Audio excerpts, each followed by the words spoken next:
But let's talk about Ryan Poles and Kevin Warren, man. We're gonna get into this. I kind of feel like everything is telling us right now, and there's some beef between these two niggas. We saw Sylvie say on Waddle and Sylvie last week that Ryan Poles is upset because he kind of feels like he was blindsided a year ago when they hired Kevin Warren to be president. And when he originally signed with the Bears, the thing that stood out to him that he loved was that he only had to report to George McCaskey and not report to anybody else. Then they hired Kevo. Now he got to report to Kevo. Now there's kind of been a little bit of tension there. Kevin Warren doesn't want to, he wants to shake things up. And that he's not 100% happy with the job that Ryan Poles has been doing. And then today, shout out to my two colleagues, Dan Wiederer and our guy, Adam Johns, friend of the program. Two excellent articles today on the status of what's going on in Halas Hall, about the stories that's been going on. We're going to quote Dan Wiederer a little bit more because his really showed you the difference between what's been going on with Ryan Poles, what's been going on with Kevin Warren. John's piece really focused on, Kevin Warren might want to get rid of Ryan Poles. But don't forget George McCaskey hired Ryan Poles. He went to go pick him up and things like that. Will he allow Kevin Warren to fire him? So I want to bring up some of these quotes from Dan Wiederer's article. And this is in the Tribune, if I'm not mistaken. So let me just make sure I double check. Yeah, Tribune, ChicagoTribune.com. So this one is from Dan Wiederer. He said, the Bears' initial union with Matt Eberflus elicited more shrugs around the NFL than accommodations. Multiple league sources have told the Tribune that had the Bears not hired Eberflus, the Colts were set to fire him, and he quite possibly might have had to seek a position coach role elsewhere in the league. Instead, Poles handed him the Bears head coaching role. Let's see the next one. There we go. And one former AFC executive said, what big-time coach is going to sign up, no questions asked, to work with Ryan Poles right now? If you are a serious candidate, you'll need to ask yourself, and more importantly, them, what is the level of belief in Ryan and where exactly does it stem from? It sounds harsh, but the first question I'm asking is, why does he have to save his job? And I want to walk with absolutely no reservations about their answer. And then another part here said the former AFC executive, all that talk over the summer that Caleb was being dropped into the best situation a rookie quarterback has ever been in, I honestly thought all of it was incredibly cringeworthy. Sure, they had accumulated talent for their offense, but I was looking upward and inside the organization, to the coordinator, to the head coach, to the GM, to the president, to ownership. The argument could be made that there was 0 for 5 in that regard as far as having people and structures in place that were proven in any way. Was there any more to this? Oh, there we are. We got a couple more. Throughout his coaching tenure, Eberflus was described inside Halas Hall as awkward, corny, inexplicably isolated at times, even when it came to interacting with his assistant coaches. There was a miscalculation to the connectivity piece with Matt and his ability to rally guys, one source said. After a while, you run out of sayings, you run out of slogans, you run out of coaching one-liners. When all that runs out, who are you really? And do you still have the ability to tap into your guys so they can maximize their talents for you? If I'm Kevin Warren, one league source said, I owe it to myself to ask difficult questions about what has been sold to me about Eberflus' leadership and why Poles' vision was so out of whack with what unfolded. With all the hype the Bears were generating this offseason, you would have thought they were a shoe-in for the playoffs. Eberflus had it all sitting there for him. He was given opportunity after opportunity, and not only wasn't he great, he was horrific, and you could write a book on that. This one right here. Some believe Poles may have gravitated 3 years ago towards a differential head coach who wouldn't make waves or meddle or be confrontational when it came to building the roster and setting the team's big picture. Poles, it has been perceived, was true visionary to the relationship, and Eberflus' top priority being to mold the team. They play hard and stay together. Added another league source. I can't speak with expertise on their relationship specifically, but when you are a rookie GM and you want it to be your show, I can see operating with that mindset, even if it may be 100% subconscious. There's a lot more on that too, so I would check out their article when you get a chance. Shout out to Dan Wiederer. Everything we've been hearing over this last week, especially with the Bears getting blown out by the San Francisco 49ers, a same team who couldn't even muster up 9 points last night, it kind of feels like things are pointing to maybe Ryan Poles lose his job. And this has been a conversation that has really taken over Bears media.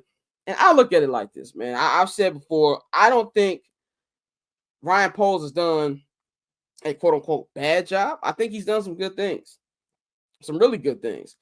But it really feels like in order to get what you want to get. And we've heard a rumor this week that came from Brad Biggs that said that Kevin Warren was given the green light by George McCaskey to spend whatever he wants on the upcoming head coach, and that they're targeting on Ben Johnson. So it's a lot of things to do that. We hear about Bill Belichick, which we'll talk about in hour 2. Bill Belichick was interested in the Bears' job, but didn't take an interview with them because he heard they were full laser in on Ben Johnson. Ben Johnson is told in Rappaport, he's told Albert Breer, Tom Pelissero that he's looking to line himself up with a franchise as a plan and then line up with another GM on the same timeline as him. So if the Bears are really going full in and trying to get a Ben Johnson, this sounds like to me, especially with these pieces, let's be very clear, people. Those of you who don't really pay attention to this, there's not a coincidence these kind of articles came out at the same time. This stuff is coming out for a reason, and this tells me that I believe January 6, 2025, that Ryan Poles is going to be out of a job. I don't really think anything is going to save him at this point. We've seen the culture problems. If you even go back and watch some of the older Hard Knock episodes from this year, it looks very cringeworthy now. The air of confidence he had compared to where it's at right now, man. And I just feel like this one's a wrap. I don't think there's much to save him at this point. And now I think we got to think about who's going to be the guy who's going to step in and line up with Ben Johnson. Dante, I want to go to you first since you weren't here on Monday. What's your thoughts on all this smoke that's coming around Ryan Poles' job, and does this article tell you anything different? I think they lining them up to throw him under the bus. I think it's like not more of a if but when. I know we've been, begrudgingly saying it, but we think they're gonna lose out this season. I still do, and I think if they lose out, it would have kind of like awkwardly enough. It's kind of like with Justin last year. This team had to go on a run at the end of the season for him to save his job, and that is not happening right now. And so I think when you see articles like this drop, it's kind of more of a writing on the wall that he's about to be out of here, and it's really kind of crazy to me that it's flipped so quickly. Because again, like you said, coming in saying, "Oh, well, we've put this rookie in the best situation any rookie's ever been in." Just the air of confidence that they had, despite the fact that we still didn't go as hard as we should have to fill certain holes, and the mistakes were obvious. We just overlooked them because we thought that the the skill position players we picked up would outweigh all of that, and it just wasn't the reality. We all know how this game goes, and that we were still light in the trenches. But I think right now this is clearly. Well, I can't even say this because I just don't believe it.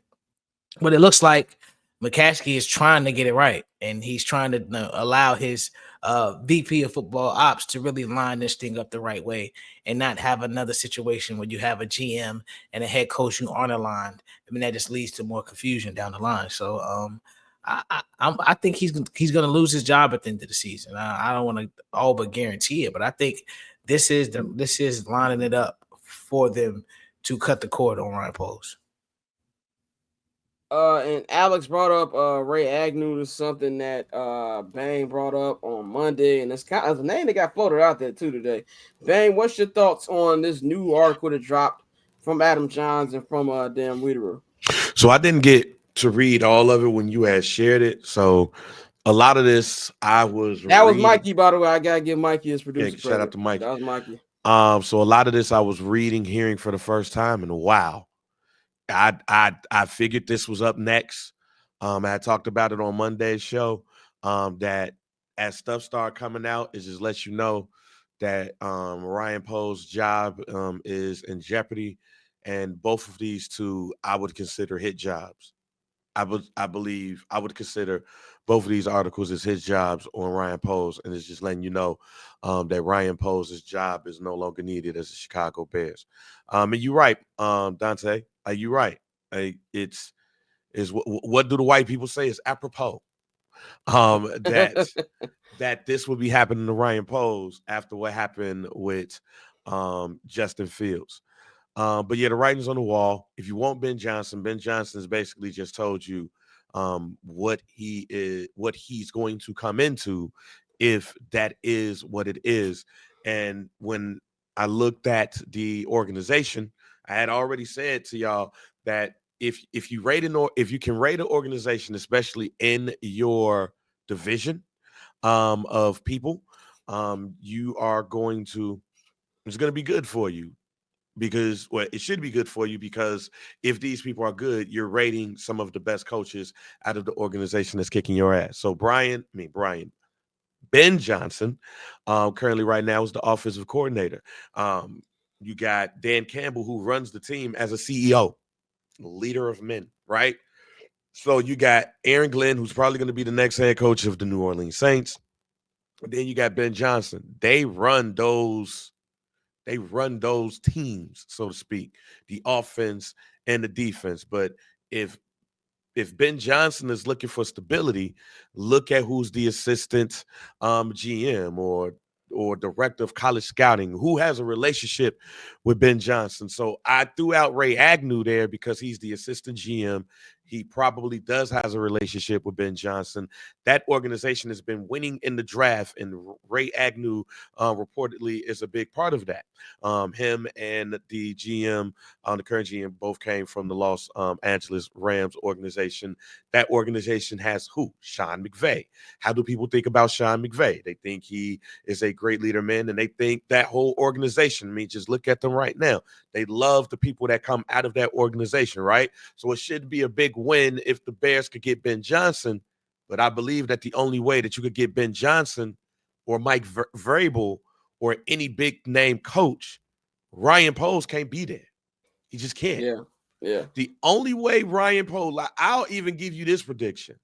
If Ryan Poles stay, the next head coach of the Chicago Bears is going to be Joe Brady. I mean, I don't know who it be. I know if he stays, it's not going to be Ben Johnson or even a Mike Vrabel. That's what I'm saying. It's not going to be them too. Yeah. It's going to be Joe Brady. This is good one right here, Alex. Bill Zimmerman has some good points. Yeah, Robert Salah, same age as Ben Johnson. Robert Salah is a defensive coordinator. You can 100% sell me on. I want to go to the next topic. All this is involved in one thing, but Brad Biggs, and I gotta say that when there's certain people in the Chicago sports media, mainly with the Bears beat, I don't know how they move with the Bulls and other teams, but I know the go-to guys in Bears media. Dan Wieder's article, which is great journalism, really, really good, really, really informative. I really, really listen when Brad Biggs speaks. I really, really listen when Adam Johns speaks. And also, Reader, we're getting involved in the same kind of storytelling. It's telling me that all this is lining up. So cool. Triple double hat trick, I know the code too. Ice trade, go for trade, yeah, we cold too. Getting paper on these player haters, old news, money on the other line, so I'm not gonna hold you. Money on the other line, so I'm not gonna hold you. Money on the other line, so I'm not gonna hold you. Money on the other line, so I'm not